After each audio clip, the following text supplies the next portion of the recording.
At ayan na nga mga mami, dahil first day of school na nga ngayon, pinakain ko muna si Ate Jaja bago siya pumasok para hindi siya magutom sa klase. Ang ulam nga pala niya dyan, bistig na atay. Ayan o, nangaasar pa ng mukha. Ang kulit-kulit mo talaga. At ayan na nga po mga mami, nagpe-prepare na nga pala si Ate Jaja ng mga babaunin niya sa school. Ang kanyang bento baon, meron siya dyang biskuit, tinapay, marshmallow at meron din siya dyang inumin. Ang dami niyang baon para hindi siya magutom sa klase niya mamaya. Good luck sa first day of school ate, galingan mo lang, kaya mo yan.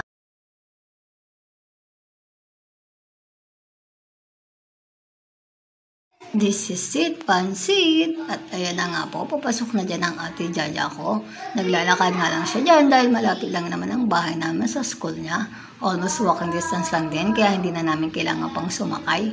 Pinagpayong ko na nga lang siya dyan dahil mainit yung oras ng pagpasok niya dahil 12 nga ng tanghali. Then 6 p.m. naman ang gabi yung out niya mamaya. Kaya susunduin ko na lang din siya after ng class niya. Dahil wala naman akong pasok today, kaya sulitin natin ang rest day. Dahil bukas back to work na ang mama, kaya hindi ko na ulit siya maasikaso sa pagpasok niya. Good luck ka na, enjoy mo lang tong araw na to. Alam kong kaya mo yan. I love you and laban lang. First day of school. Pumasok ng princess. Uuwing haggard. Ang pangit. Alam. Ang pangit mo. Ang fresh mo pumasok. Tapos ganyan ka na ngayon. Ang haggard mo na.